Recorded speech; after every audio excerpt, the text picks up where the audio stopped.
come across a post of yours that read, Ibiza, no words to describe this place. Every time I've been here, it's filled me with so much inspiration, and I cannot wait to go back next year.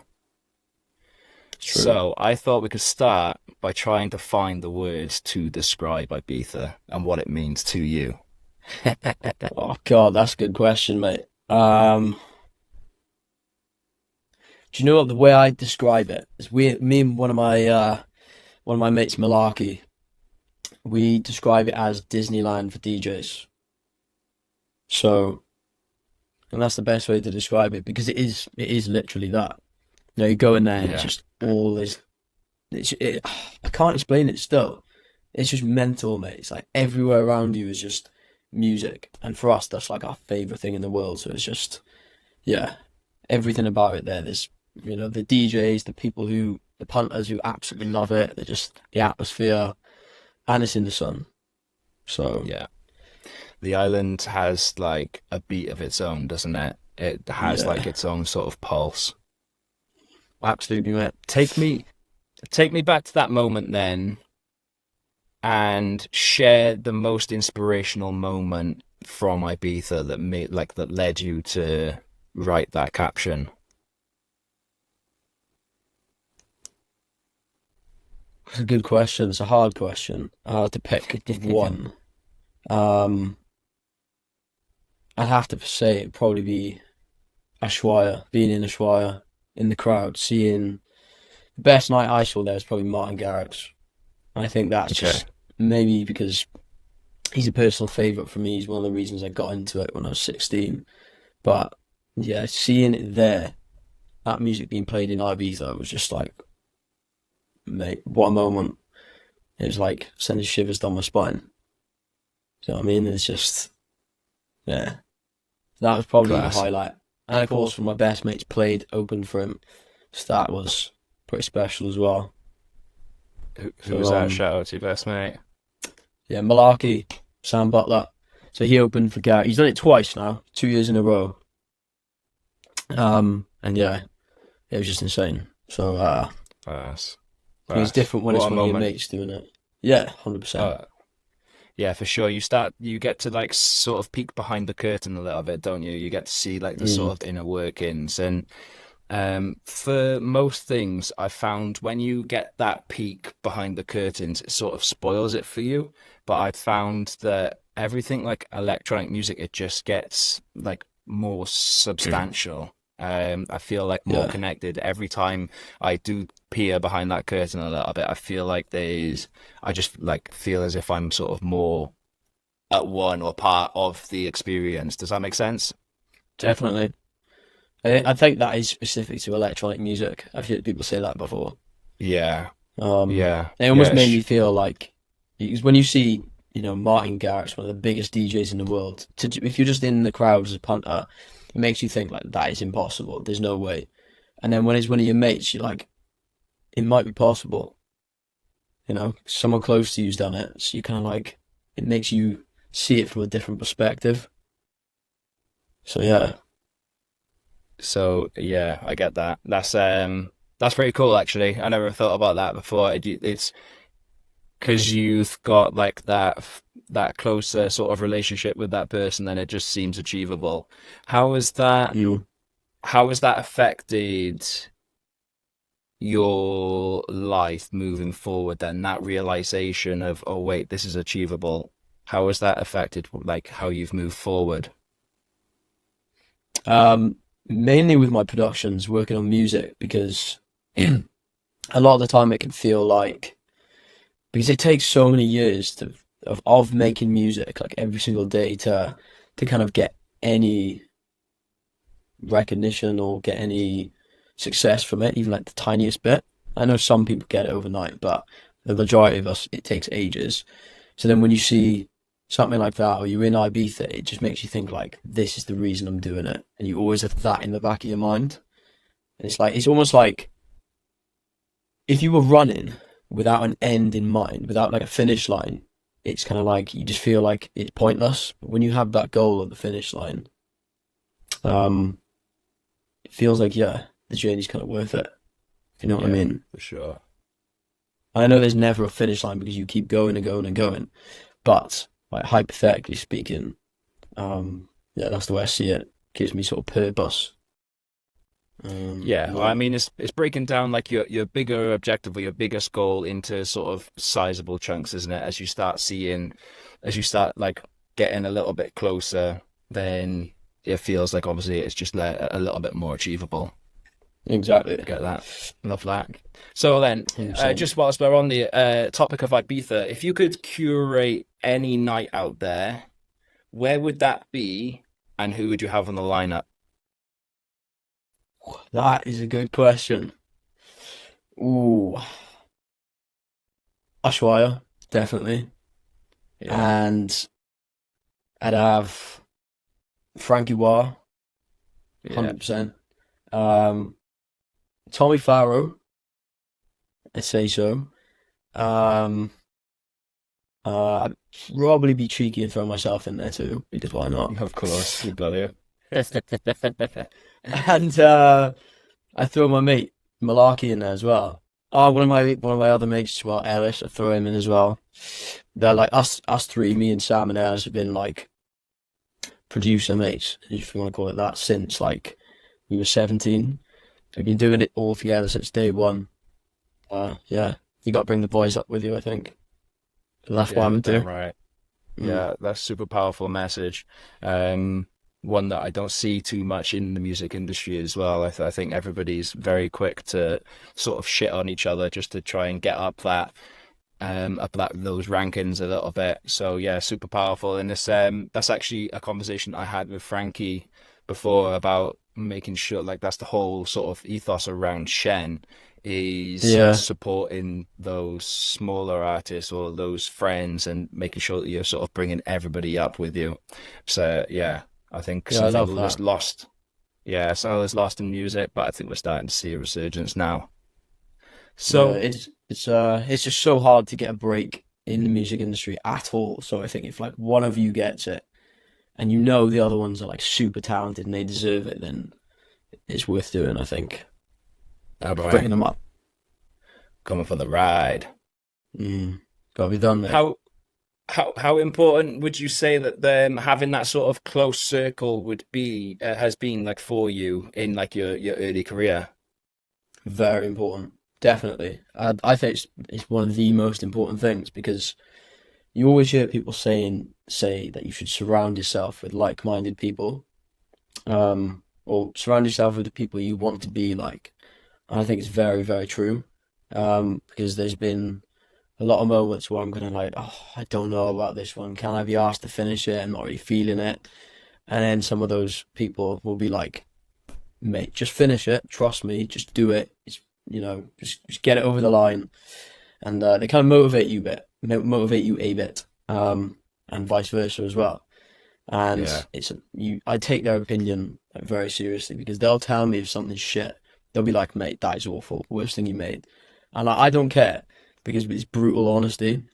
Because I know then that when they say like this is amazing, I know they're being dead serious, and they're not just saying it to be a good mate. Um, Yeah. yeah, I do the same. So Yeah, yeah, no, I I love that. I just can't remember who it was. So we had someone on the podcast recently, and they were saying about how it's important to have those around you who like about somebody who's in the industry, because if you just go in and taking your tracks to friends and they don't know whether it's good, and they're more than likely just go into like sort of just to keep face, they're gonna say to you, yeah, that's a cool track, I love it. yeah, Whereas having those who are actually in the space, who have like a bit more of an understanding, can be like sort of make or break you essentially, especially in your early days. I agree. I do you know what? I look at it from both perspectives because the producer sort of close circle you have sometimes can look at it too technically, and you want your music to appeal to the general public too. Well, I do anyway. Um, so they are not good for like that kind of opinion. So almost every track I've put out, I've always gone to my mum like, right, sit in here. She'll sit in the most of the time. I'll let her sit in my desk chair, the driver's seat. So she's like right in front of the monitors. I'll be like, right, have a listen to this. What do you think? And she will tell me she doesn't know the technical side, so she can't be like, press your snare more. But she'll tell me like there's something about it. Go back, go back. It's like that part there. I don't know. It just doesn't feel right. And she'll like sort of try and explain it, and then I'll fix it with her in the room, and she'll be like, "That's it." And I'm like, "Okay," because she's not a producer. She has no musical background. So having her kind of listen to it allows me to, get a feel for what the general public would think of it. That's class. Love that. So super supportive mum at home then, helping you with your music. Absolutely. Class. Love that. Well, on that note then, let's strip this back a little bit. So I talked very briefly on when I was a guest on the Afters podcast about when I started learning to produce, and after 24 hours or 48 hours of literally not switching it off, I was just like, right, I've got to put a pin in this. I've got to stop this and put my efforts into something else because I'm going to get lost here. Yeah. But what I always wanted to do was like I like listening to like sort of classical music, and I hear so much. Well, I wanted to draw all of the inspiration from like some of my favorite sort of tracks from classical music and make obviously dance music out of it. So that's where I was like my original inspiration was. Yeah. But I would be more interested to hear what was like the first album or track that you hear that sort of kickstarted your career in music. It could be Wizard by Martin Garrix or Animals, one of the two. I think Animals was the first electronic song that I heard. Where I kind of fell in love with electronic music. Before that, I was only into rock music, like, exclusively. And I thought any music that was electronic was just, I don't know, I just had a massive hate for it for some reason. I don't know why. And then, I heard those first two Martin Garrix tunes. And I saw the music video for Wizard as well. Wizards, I think, with an S on it, it's called. And I saw it and I was like, oh, fuck. Like, that is insane. I was like, I want to get into DJing. And, that was kind of where it started. So I know I mentioned Martin Garrix earlier, and although I'm not like massively into EDM anymore, the last few years, it'll always still have like a special place with me because it's just nostalgic now to me. You know what I mean? Yeah. It's just what got me into it. I think EDM is like sort of the first touch point for a lot of people. It's the start of Gateway. their career, isn't it? Like I think it appeals more to like the majority, so it has like that sort of essence of like pulling people in, and then as you come in, then you get to have a little feel around and see what else you like. Like you start getting introduced to the more underground stuff, and then you're like, oh, I like this, I like that, and that's sort of I just feel like it's the top of the funnel of electronic music. Yeah, definitely. I agree. So how would you say Wizards and Animals by Martin Garrix then has influenced how you work today? What was that? How I work today, did you say? Yeah, so how is that, does that inspire your production to this day? Oh, I wouldn't say so now, like sonically, but it was definitely what got me into it, like straight in. That was the gateway, those two tunes. And then from there, I started like discovering other artists. And then, as you said, you just get deeper and deeper into it. That's the top of the funnel. And then, I still think I do really like that old EDM stuff, like the progressive stuff. Not so much those tunes. But, like a lot of Tiesto and Guetta and stuff, they were quite emotional songs, like the chord progressions. And that still to this day is what I love in electronic music, which is why I think I've gone more into the Frankie Wah stuff, is because of and Tommy Farrow, like the chord progressions just, they hit me in the feels. Like Lane 8 as well, like I'm really into that progressive melodic stuff at the moment. Yeah. And so that definitely inspires my productions now. So a lot of my forthcoming tunes now are all very sort of Anjuna deep sounding, progressive, influences. So yeah. Nice. Love it.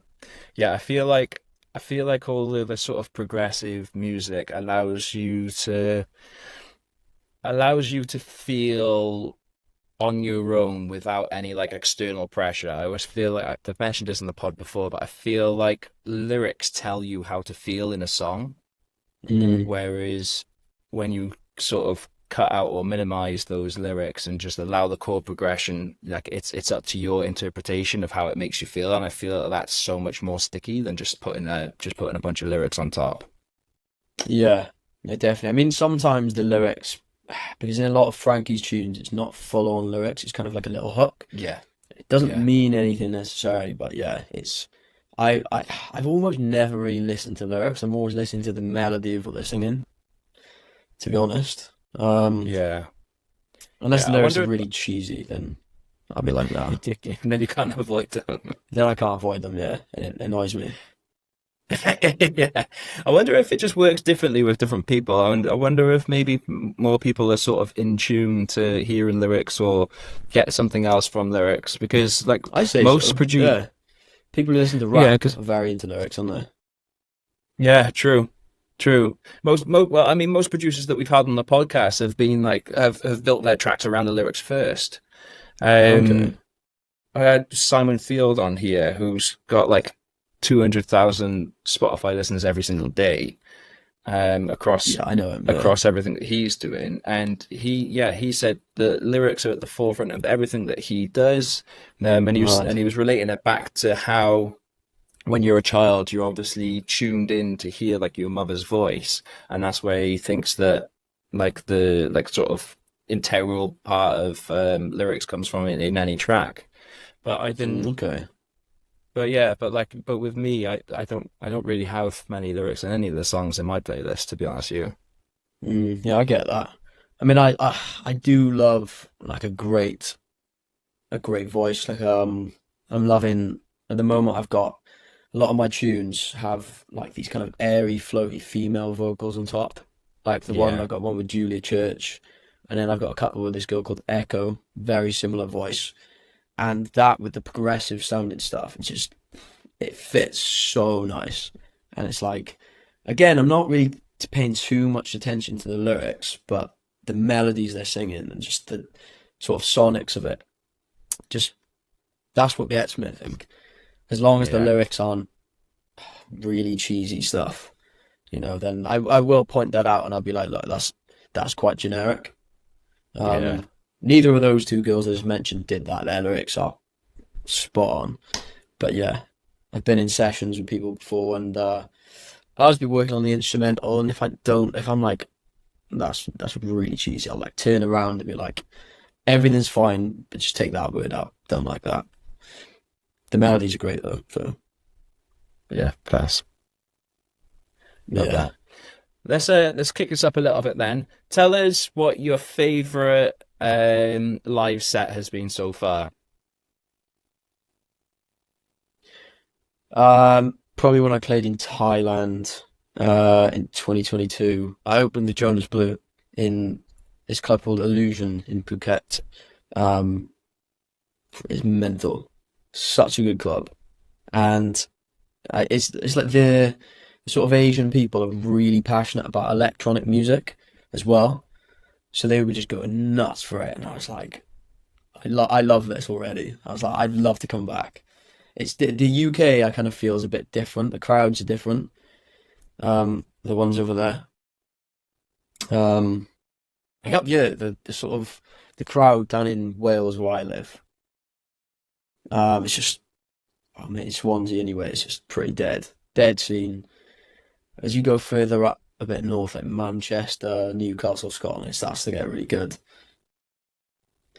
But yeah, they're more into underground music over there, whereas in anywhere that Asia sort of area, they tend to be more so into the EDM stuff. I feel like they're always a few years behind us in trends. Um, Right. so yeah, like I did play a lot of stuff that I wouldn't play over here, which was cool. So I pick play a different kind of set. Nice. And yeah, it was what a night, brilliant. Still remember it. Yeah, good. Talk us through that then. What was that like heading over to Thailand for your first gig, especially in Illusions as well? Yeah, mate, it's sick. It's sick, especially because it was like opening for Jonas, and we've known each other a good few years now. And he brought me on stage with him like a good few times, like in Ministry of Sound and another gig in Swansea, just to play my tune. I wasn't opening or anything. So to do this, to actually finally play like an opening set before him was very special. Um, yeah, like it's like Ibiza, like being in a country where it's hot, something about it, and having your favorite type of music with you or around you. Um, yeah, it's just something about it. Yeah, I feel like when you go to these places, I feel like music is more integral to the culture. So like wherever you look, wherever you go, whatever you're doing, you always like seem to be fully immersed in it. Or see, Mm. I'm speaking mostly from like the point of view of like being out in Ibiza. Like like you jump in a taxi and they're just slamming tunes. You jump like you go for some food on the beach and they're slamming tunes. You know, like wherever you are, you Hmm. just seem to be like fully immersed in it. Which is just something that I think that we seriously lack in the UK and seems to just be getting worse and worse. It does, doesn't it? Progressively Yeah. getting worse. Yeah, But it's just not in our culture. In our culture, really enough. no, no, that's it. I mean, I'm from Cardiff, so like literally just up the road, 40 minutes away. And I've spent the last like 10 years just watching everything disappear from the high street in terms of clubs. Mm. There's been a little bit of a resurgence in terms of like the underground stuff. So we've got the Yeah, Devil, we've got district. what's that club? District has opened up now. But there's nothing like it's really, really, really nothing what it used to be. And I mean, we've always really struggled to get sort of like big headliners down here. And I know Swansea's pretty much exactly the same, isn't that? Worse than Cardiff, yeah, definitely. Swansea is not much going on at all. Um, People are just going out less and less as well. Like I DJ most Saturdays, in Peppermint in Swansea, and I remember I started there 3 years ago, I think it was. And it was pretty good then. It was quite busy. I remember because it was people were just coming back from lockdown, so everyone was wanting to go out. So it was like rammed every Saturday. But then it just slowly started to get worse and worse and worse and worse and worse and worse. And now, dead. It's just Yeah. always dead. Like if Wales are playing rugby, then people will come out because they're already out drinking. So that's all right. Still nowhere near what it used to be, but it's just getting worse. Like all clubs are killed. Like the capacity, not capacity, the amount of people going, it's just decreasing rapidly. Um, so yeah, it's kind of shit. But people have got less money to spend, don't they? I think that's what it is. Yeah, that's it. And I think there was a sort of global awakening during lockdown as well, where people realized that it probably wasn't the best thing for them to be going out 2, 3 times a week, getting absolutely slaughtered every weekend after they've Yeah, sort of just been like locked in and realized that obviously they weren't going out, so they realized that they felt a little bit better. I do feel like there's been some kind of resurgence. I mean, if you look at the drinking statistics, I think it's like at least 50% of Gen Z are teetotal. Well, don't drink. I just don't think they're admitting to anything else that they're doing. that is it. Yeah, that's what it is. Is because drinking's more expensive. Like, let's be real. Yeah, that's what it Yeah, is. yeah, for sure. So, do you But have any sort of yeah. like pre-show rituals or superstitions before you jump up on the decks? Not really, mate. To be honest, I'm no, not at all. Have you had some DJs say they do? Yeah, I speak I to bet there's people some all the time, interesting and they ones. yeah, so I speak to people all the time, and they've always got some like weird things that like they sort of just developed. And most of the scene is probably just cat, to be honest with you. Makes sense, mate. Makes sense. I'll tell Yeah. you what. Oh, what my one. Well, when I was doing that Thailand Thailand gig, before I went on, the only thing I was taking was what's it called? It's to stop your stomach. This is basically to stop you like shitting yourself. Iodine, because I had Bali belly because I'd just come from Bali straight over, and I was like, I can't miss this. Opening in this club, Jonas, but I have to do it. So I was like, go to the pharmacy, smash these iodine tablets, and I was like asking the promoter, I was like, how far is the toilet from the decks, like just in case worst comes to worst, and then time myself how long would it take to get there if if I had to, and it was about 30 seconds, I think, just under, so it's pretty close. And I was fine. That's class. But mate, You've always got a track ready to loop, just in case you need to die. exactly, mate. And there was a cooler box next to me for drinks if worst came to worst, so I can make it. Always have a plan B, mate. Love it. Love Bali Day. It gets the best of us, man. Gets all of us, mate. It will get you. If you haven't had it the first time, you will get it the second time. But I was brushing my teeth with the tap water because I know people say don't drink it necessarily, but I was just being dull, and I thought, oh, it'd be fine. It got me. Yeah. Well, It's a shame, innit? Because like you just don't think about it. Like, it's even the fruit and the veg you've got to be careful with because it's been washed in it, and yeah. like my mentality when out there was pretty much just go out there, expect to get it as soon as possible, and then just enjoy my holiday because I've already had it. Yeah, is that what happened when you went then? You just got it straight away? Do you know what? I can't even remember actually getting it, but like I'm a bit of an animal anyway. I'm like a dog. I'll eat anything over here, so I think I was all right. Yeah, you used to it. Already got that bacteria inside you then, probably. Yeah. It's the only time that's ever come in handy. Yeah. I admit it, brutal. It was on my birthday as well, so I completely missed my 25th. I'm gutted. Killer. Yeah, when we went out there for my brother's wedding. And oh, nice. It was stunning, unbelievable. Like I was sat there just being like, how do you top this? Just looking around on the cliff, best surf down on the beach, like unbelievable experience. But my brother was suffering the entire day with Bali belly. He woke up in the morning, thought he was going to have to go to the hospital or whatever they've got out there to sort it out. It was that bad. Same with me, mate. I've never been that ill. Like, luckily it got better as I was going to Thailand, like kind of manageable. But I think I lost a stone of weight. I lost a lot of weight. Jesus. A lot. Because I just didn't eat anything for like a week. Like nothing. I just wasn't even hungry at all. I was just drinking water and that was it. Oh, mate, that's rough. Yeah, mate, it's so bad. Well, you pulled it together for your set, Land. I think about it, probably wasn't a stone. A stone's a lot. Probably half. Realistically. You know what I mean? Yeah, it's probably mostly in water, innit? It's just shitting it all out. Yeah, but mate, I had no body fat afterwards. I was like, I've got abs now. And I usually have a little bit of a beer belly, but yeah, so. You know what I mean? That was There good. we are. You're looking for a crash diet. Don't listen to any of those health gurus on YouTube. They don't have a clue what they're talking about. Just head to Bali, brush your teeth with some water, and you'll be sorted in a week. Yeah, exactly. Exactly, mate. It's the best way. All right then. So, I first got in contact with you when we come across your reel, and you were looking for a vocalist for your track.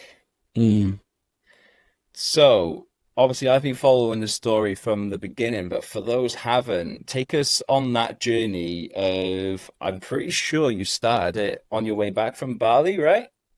Correct, yeah. Yeah. That was my second time going to Bali. Didn't get Bali belly this time because I'm a lot more careful, and I was taking like my whatever they're called. Is it microbes? Something? I think they're these, yeah. One of these is definitely. But yeah, I was taking these tablets. I didn't get it. But yeah, on the way home, I was in the airport, and a couple of hours because the flight was delayed. I was like, oh, I'll work on a tune. That is the quickest tune I've ever made, because most of my stuff I'll spend forever on, like, like weeks and weeks. And this one I was just like, "Do you know what? I'll make a little vibe gear, got down the chord progressions and drums and stuff. And then I thought to myself, I was like, this is quite a good little story. This is. I'm gonna make a video with some of the time I have left. I just film myself, like TikTok style, like everyone's doing now. Put my camera up on not on a tripod. It was on a ledge, filming myself. Film myself in like the restaurant, like just like B-roll sort of stuff, because I didn't know what I was gonna do with it. But I was like, I just film a load of shit. And people were like looking at me like, what the fuck's this guy doing? So I had to kind of block it out. I was like, just don't think about it. It was weird. You know what I mean, seeing this guy with a laptop, like filming himself, like, yeah, strange. But yeah, when I got to the other airport in Bangkok, I think it was, I had like a 6-hour layover. So I just edited it, uploaded it. I wanted to, I was like, how can I get people involved more? And I just thought, like, yeah, I'm always looking for top lines and vocals, so I just asked people on the reel. And then I locked my phone, checked again in like 10 minutes. I was like, it's probably done average. Opened it up, and it was already like my best performing reel I'd ever done. I was like, it was like 100 comments already, and I was like, this is strange, but I get it, because people are tagging like their mates who were singers and stuff, and then that's making the sort of algorithm collect the data and show it to more people, and then it just snowballed, and it did really well, far better than I expected. And I was like, maybe I should release this one.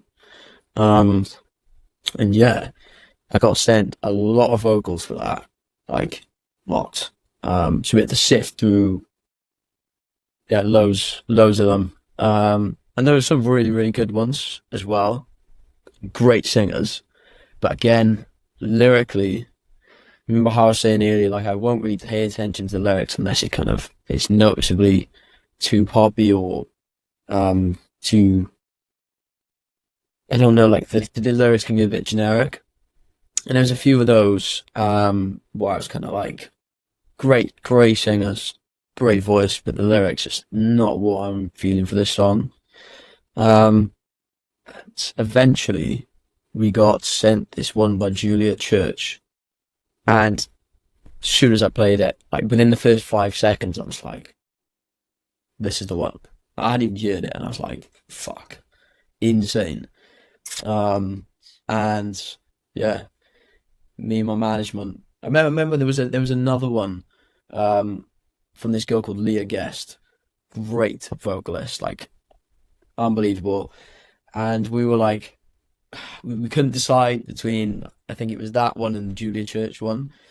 And then because everyone on my team agreed with the Julia Church one, we were like, seeing as we're all in agreement, I think this is the best one to go for. Whereas on some of the other ones, it was like, I love it. My manager would be like, I don't know. Then the A&R from the record label would be like 50-50. So yeah, I just went, let's just do this. We're all happy. I'm glad we did, because I posted a reel again the other day, like an update, 5 months on. And it could have gone two ways, because people could have been like, you ruined the instrumental, which I was nervous about. But everyone loved it. People were like, this has taken it to the next level. A perfect vocal. And I was like, okay, brilliant, because yeah, I was a bit nervous about that. But, yeah, Julia's voice, mate, as you've probably noticed, is so special. It's quite unique sounding, and even the lyrics she wrote in it, just, they're not generic at all. And I know it's quite a commercial sounding instrumental, so that's like a nice contrast to it. Yeah. But yeah, I'm really happy with how it turned out. Yeah, that's the story behind it. It's class to see as well, like how you have learned like sort of how to tap into your audience, or not even your audience, how to grow an audience, as well as sort of like putting together or finalizing these songs, which if you think about it, is like it's incredible that you can do that this day and age. You know, it's not even just a case of like tapping into who's following you already, um or like your immediate circle or somebody on the label or put something out. It's actually just Mm. like putting something out into the world, who likes this, and then getting inundated because you know that it's like, because they know it's good and they want to feature. And yeah, just building like sort of building a track from the community. I think it's class. I love that. I Yeah, love that story. I appreciate So, it, bro. Target Dudes, that track's out now? Yeah. Well, I mean, it By will the be on time this podcast Friday. comes out, yeah, it will be out. Yeah, so it'll be out. We're recording this on Thursday. Tomorrow's out. So when's this podcast coming out? This will be going out on Tuesday. So, Okay, so so we'll yeah, pretend out it's out now. now. Out now, yeah. I'll put the link for the track downstairs in the description. So make sure you head there, guys, and go and check it out. It's quite a cool story. And yeah, all the support to that track, because I mean it's a belter. Who's Awesome, signed mate. that then? What label's it on? Helix Records. So I'm in an exclusive deal with them. Well, for now, well, it's we're almost sort of through it. But yeah, I signed with them in 2022. Um, for I think it was 7 singles. We did a deal, and I met the team and stuff for them. Really cool people. And I was like, I just got along with them so well. I was like, yeah, let's do this. Let's work with these people. Because they're actually Ultra. It's Ultra Records, like the same team. Yeah. But under a new name, rebranded. Same owner as well though. And yeah, I just went in to meet them at a couple of meetings, and my manager really liked them as well. And we just thought, let's build a relationship here, and not just do one tune, like do a number of them. Yeah, and we've had a few. It's been hard. I'm not gonna lie. Because I feel like for artists to grow, you almost need the labels with the fan bases, like Anjuna Deep, or say like Selected, or those kind of independent ones that have their own following. Yeah. And then by being on there, the artist sort of grows. But because this is kind of like a major label, it's the artist has to grow themselves. So that's why I've been pushing stuff on my social media so much to try and grow it myself. Um, and yeah, the last year it kind of has started to snowball and pay off a bit. Class. Um, yeah, as you guys know, you run a social media page, a successful one. It's like it's hard, but when you notice it's starting to pay off, it's so rewarding because you're doing it yourself. It's like Yeah. great feeling. Yeah, and moving forward, I Yeah. don't think there's going to be anything more powerful than having like control of your personal brand or your sort of social presence. Mm, As especially as we move into the world of AI and everything like that, like there's nothing like there's never been a more important time to take control of exactly like sort of what's going out there, in terms of like your creativity, your sort of presence, everything piled into one. I yeah. think, yeah, I think you've done an awesome job there. So what would you say? What would you say that process taught you? What's the biggest lesson that you've learned from signing to Helix? There's a lot of lessons, like good ones and bad ones. But whenever you do an exclusive deal, it's never always going to be brilliant. There's pros and cons to these exclusive deals. Um, yeah, sometimes it's like with major deals. Like a lot of people get into them because it's a bit of money up front, so it's like it can help you financially. Um, so obviously I didn't want to be a waiter anymore at the time, so I was like, this would kind of allow me to produce full time. That was a reason I did it. Also, like I said, the team, I really liked the people. Thought it'd be good to build a relationship with them. But also the lessons, yeah. I'd say sometimes it's not always good to jump into exclusive deals because it means that you have to give all your tracks to them. You can't be sending it out to other places. And if you make a song, that's say might fit another label, you can have to be like, you have to suck it up and be like, right, I can't put that there because my priorities lie with this label. Um, Yeah. it's, but if you're it depends what type of, if you're more commercial sort of artist and you want to be a little bit more like in the Guetta, Tiesto sort of realm, which we did, then I think, yeah, it can be great. But if you want to be more like one of those underground sort of artists, then I'd say it's not really for you, in my personal Yeah. opinion. Because you need to be doing all the bits on other labels, and you also can't get gigs really because I know a lot of DJs would get gigs from releasing on labels, and then those labels run the parties. I can't release on those labels, so I can't get onto those events. So that's been one Yeah, of the sort right. of uh, downsides to it, I guess. But yeah, as I said, there's loads of upsides as well, and they're a great team of people, so I don't regret it. What would your advice then be? So let's say somebody's faced with this decision. What would your advice be? Obviously, you've just gone through it. So, yeah, how would you help them the most?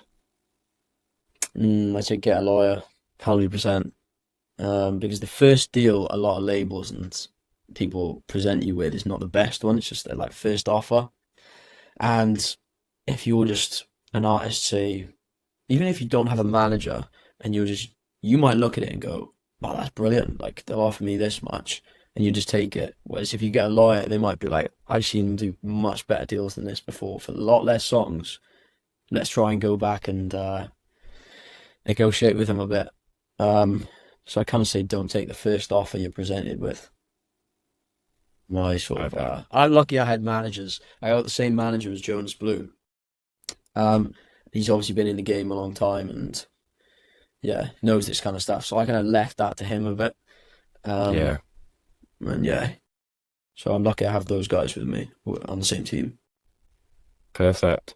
So, how would you say that Jonas Blue he's obviously played quite a pivotal part in your career. What would you say about that?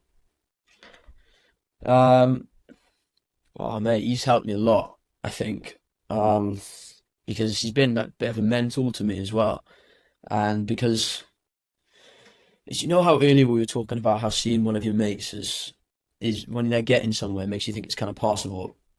Because I've become quite good friends with Jonas now. We've known each other for like almost 4 years.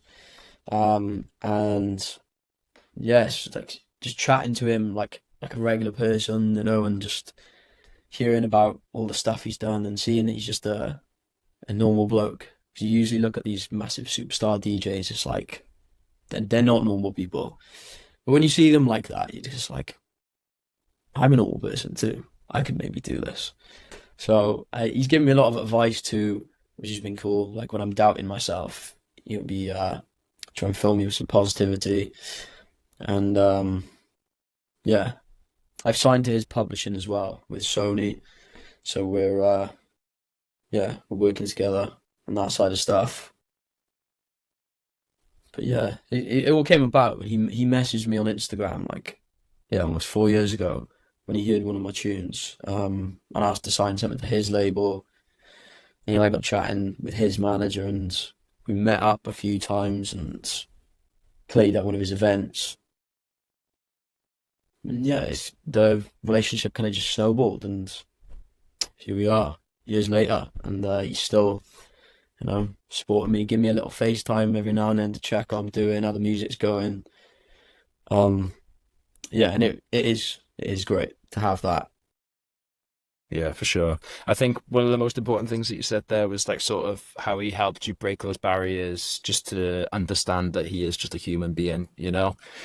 Mm, This is something that's like riddle throughout the industry is people look at I think it's the whole sort of I think it is the whole setup of when you're in that crowd and you're looking up and then they're lit up and they're the ones that are producing all of this music, you do start to like sort of idolize them or mm, like just think of them as something bigger than they actually are. But as obviously you get to know them, one of the most important lessons you could take away is like at the end of the day, they're just people, you know?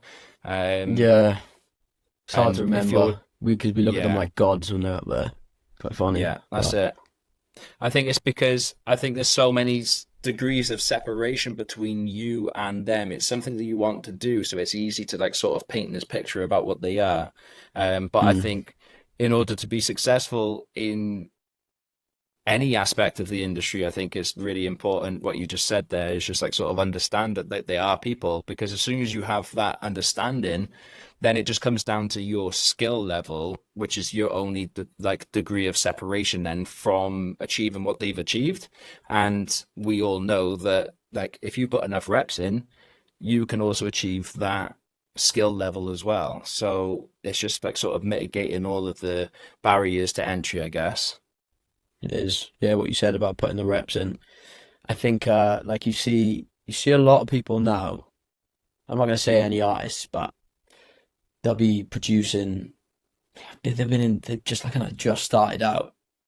Post a song on kind of TikTok or SoundCloud or whatever, and it blows up. And the next minute they're like superstar DJ, and it's like for them that like I can't imagine that because you don't really know the industry and you don't know how to handle it either because you're going to expect your next track to do as well. And when it doesn't, and when everything kind of progressively goes downhill, I reckon mentally that's quite hard. So having a career where you start here, the next track does a bit better, better. Maybe you have a little dip, and you come back up over a few years, and you have that big tune, and you can look back and be like, "What a journey!" You can feel like you Yeah. deserve it a bit as well. Um, and if the next track doesn't do too well, you'll be like, "It's okay," because it's taken a lot to get here. At least I'm still doing better than where I was last year. Um, and in a way, yeah, like although I wouldn't turn down like a massive track overnight, who like would be stupid to. I still think it is lucky or good that I've had a slow career. I'm still nowhere near where I want to be. Don't get me wrong, but it's growing at a rate which is good. I think kind of Yeah. better than where I was last year. So that's what matters. Yeah, I that's think. it. Turn up and try and be better than you were yesterday. That's all you can do. I think it's a really, really important lesson that like I've watched people blow up, and to go to like instant stardom is probably the only surefire way of failing at what you're doing, Yeah, because 100%. there's so much that you need to learn along the way, whether that's how to handle the people, the messages, like there's so much, the money, like, all of these things can be extremely crippling if you're sort of just thrusted into it. I mean, just look at those who win the lottery. I mean, I don't know the stats off the top of my Yeah, head, but I can exactly. That's a good assure you, example. yeah, I'm pretty sure it's at least 50% of them. It might be up to about 80% of them, within 4 years have lost all of their money, because you have to learn those things There along it is. the journey. You need to learn to like sort of wield that power, that money, that whatever it is, and you can only do that, as I said, by getting your reps in. So, although like it might seem I think. super gone. Oh, sorry, mate. I was just gonna say that I feel like having the slow journey as well makes you more grateful for it because, like, if you just do it, say you're not really interacting with your fan base or whatever, and you blow up, you're like, I don't need to message anyone back. Why would I? Like, I'm already doing fine. Whereas if every day is sort of a struggle and you're just trying so hard, to grow your audience and create music and whatever, then when you do reach the great heights of your career, then you'll be so grateful for every person that's still listening to it. It's like I think they'll stick around a lot longer because they feel personally uh like more attached to you and what you're doing. Like still try and mess every single person back and have a little conversation with them as well. Do you know what I mean? I'll ask them where they're from, not just be like thumbs up or like the message, because I think that's a bit. I mean, those are the people you won't have a career without these people. So you need to like look after them and be like, thank you so much. I'll send him a little Yeah. voice note as well, personal touch. But yeah, anyone who's, especially this new song recently, I've pretty much messaged any person who's DM'd me about it or tagged me in a story or anything, and just yeah, I'm so appreciative of it. Like it means so much. So if this had just happened overnight, I doubt it'd be the same. Yeah. I just Oh, wouldn't for really, sure. Yeah. I think that's Yeah. important to look after I the think people. you're building your tribe value, you're building like your sort Exactly. of core following, and why like that's so important. Like back to your point, it's so important because if you don't make those steps or do those steps to sort of like familiarize yourself with them, as soon as another popular song comes out, they're just going to run over to that one as well. And you're never Exactly. going to Yeah, build these yeah. kind of relationships with them. But to take that time out, yeah, I love that. And I really respect that as well because you're building a relationship which goes far further than or far deeper than just the track will do. And they're going to be the Exactly. first ones, yeah, that are going to interact with that next track that you drop as well. Because they gotta love you, not the song. Well, both. Yeah. Because if they just love the song, then the next one that you put out, they're not gonna know. But if they love you, then every song you put out, they're gonna know about and love. I think that's Yeah. what you have. That's what happens when tunes just blow up on TikTok, on like a video of someone dancing to it. It's like they know the song, but if I say who's the guy who made it, they'll be like, um. If I say what does he look like, no one can answer it. And it's like, okay, well you obviously don't love the DJ or the producer. You just like the song, Yeah. and yeah, that's where the problem Yeah. is. Exactly. Exactly. Love that. So one of our missions on with this podcast is to uncover like the unique human stories behind the DJs, okay? Hmm. And one of the best ways to do that, exactly what we were talking about then, is like instead of like idolizing the DJs, and it's more important to understand them as human beings. One of the best ways to show that is to show like the trials and tribulations that you've been through. So during your come up, are there any moments that you look back on as a moment of like weakness that you almost gave in and packed it up, but you're glad that you didn't?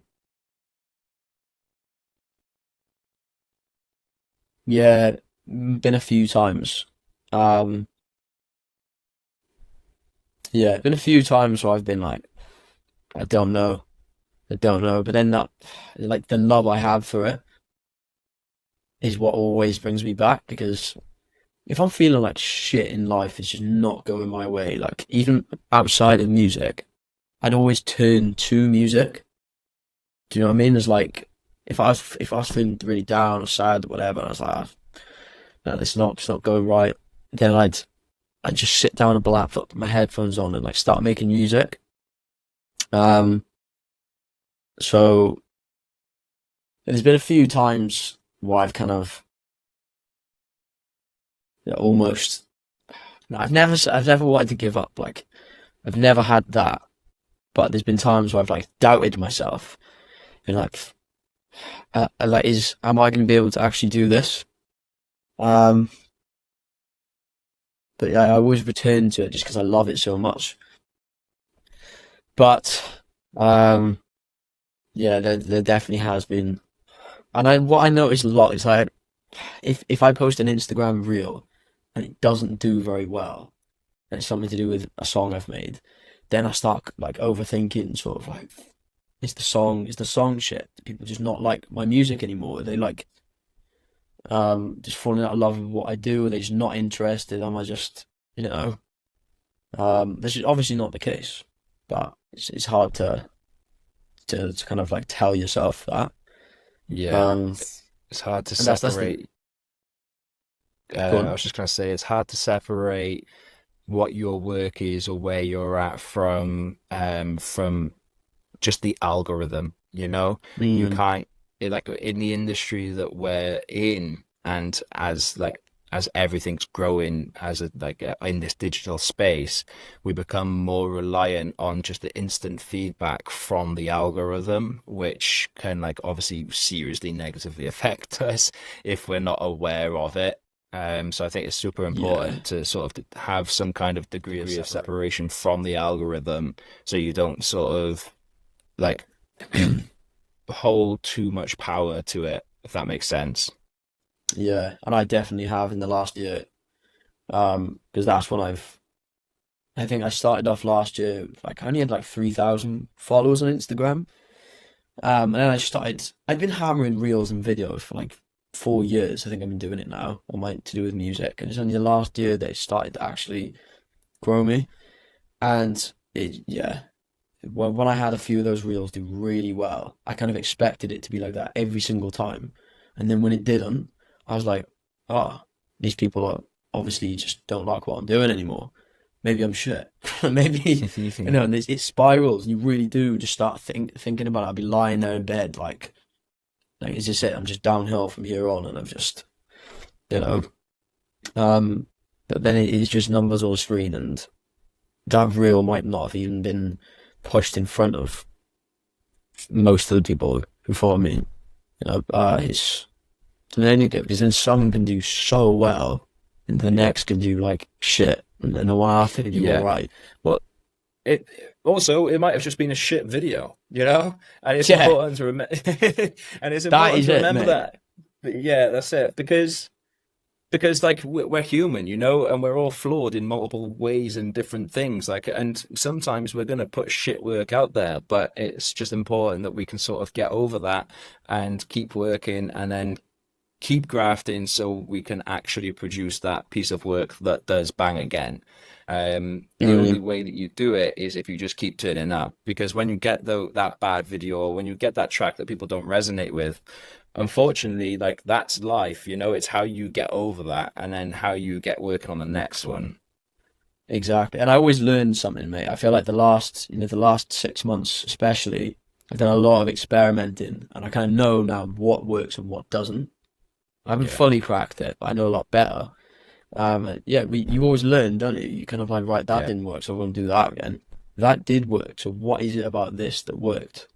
And yeah, it's always just, no one's going to really look back on the video and go, oh my God, see that video Tom posted on the 23rd of July last year? It only got 300 likes. What a failure. I think that, though, but they're not going to do that. You know what I mean? This is my favorite They don't thing care. with the whole, this is my favorite thing with the whole creative and content game, is we hold ourselves like so much higher in terms of like the standards of quality and what people are actually thinking about it. Because realistically, if you make a video that flops or a song that flops, it doesn't matter because it's flopped. Nobody's seen it, right? That means that nobody's seen it, so it doesn't matter. You can just go again. That's true, yeah. We're so scared of it, but it That's really, the thing, really, mate. really doesn't And matter. no one cares. It doesn't know. Yeah, I'm glad you told me that. That's a good piece of advice. But the thing is, no one really cares. Like, if you think about it, to us, we spent ages editing this video, ages making the song or whatever. To them, they're just on their phone going, oh, I don't like that. Like, they will never remember that again. They don't give a shit. They got their own life so we're just just a little fragment of time in their day. They will never remember that. But Just 10 seconds of unless they're a someone's hater. Even if that, most people scroll after 1 second. So that's okay. unless it's like an Ibiza Bible post, then I'll stay and watch the whole thing. You're damn right. You're really here first. Video first there. Come on. Right, okay, so as we start to wrap this up, we have a segment where the previous guest asks our next guest a question.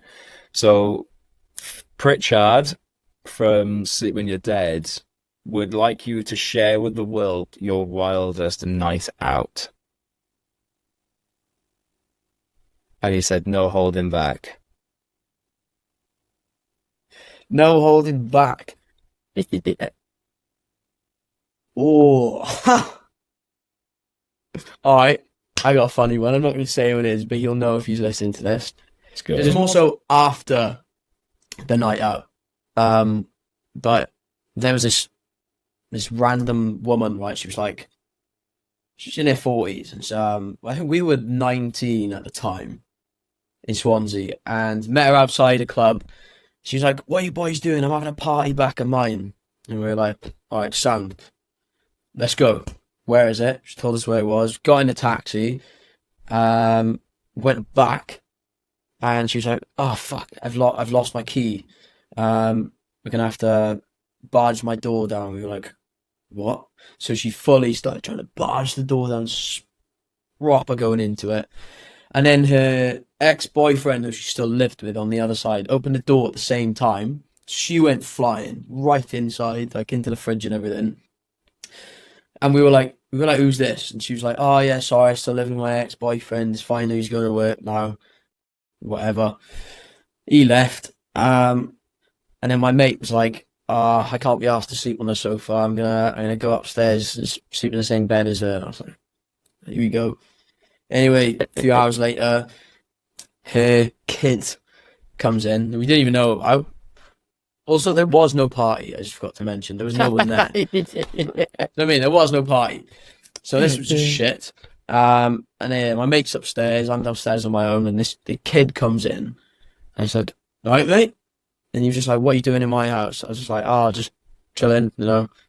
Your mum asked us to come back, yeah." He was like 6 or something. He goes upstairs and then sees my mate in her bed, and he's like, "You're not my dad." And then my mate's just like, "I'm not, no. You're right, I am now. I am now, yeah. I am now." And yeah, then he comes down, he was just like, "We gotta leave, mate, we gotta go." And I was like, "Fuck, alright." Trying to ring taxis, for some reason, no one's picking up. It's just like a random area.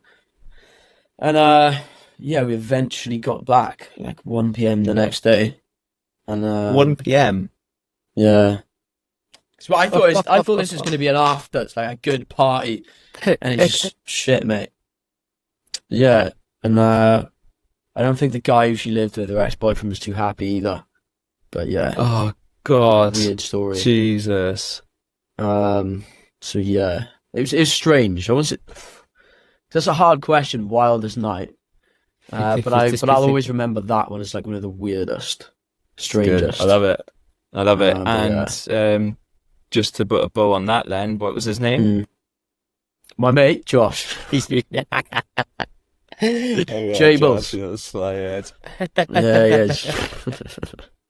Yeah. All right then, cool. So, what's your question for our next guest? And I can't tell you who it is. Oh mate. All right. Is it going to be a DJ on the next one? Do you know? Who's next? Yes, it is. Okay. If you weren't doing music as a career, what would you do instead? Nice, I like that. It's an interesting one. I'm just writing that down. Yeah, don't forget it. I just steal that as the question for my podcast as well. It's a good one. Yeah. It's a good So one. I'd be an airline pilot if I wasn't doing this. 100%. I love flying. Oh, 100%, mate. That's what I'd go into. You love flying, do you? Absolutely. If maybe when I'm like 40 and I can't be asked to DJ anymore. Well, no, will it ever get? You got Getter in his 60s, you know. Let's go. Right then, so as we wrap this up, roll up the little red carpet for you. So first tell the people what's next for you, and then tell them where they can go and find you. So next, yes, my song with Julia Church. That's something I want to announce again. Biggest song of my career so far. Yeah, that is out now on everywhere. Spotify, Apple Music, Deezer, whatever you want to use, YouTube, SoundCloud. And yeah, like any support on that would be amazing. That would mean the world. Obviously I have another song coming a month after that, which I'm not going to talk about yet because I don't know which one it's going to be. But yeah, I appreciate you having me on, mate. Been good to have a little chat about all of this, and yeah. For sure, man. Thank you. Can't thank you enough. Really appreciate you taking the time. It's been good to hunker down and hear your story a little bit more. Where should the people message you? Obviously, you're building these good relationships with your audience. Where should they go to speak with you? Hmm. Instagram, 100%. I'm always checking my message requests on there and the DMs. And yeah, that's best place to reach me. And I'm Tom Westy Music across everything, all socials. So yeah. Bang bang. There we go. Thanks, mate. I can't thank you enough. That's the pod. And if you like that episode, guys, then please check out this episode right here. I'm sure you'll love that one too. Hit that like and subscribe. I'll see you there.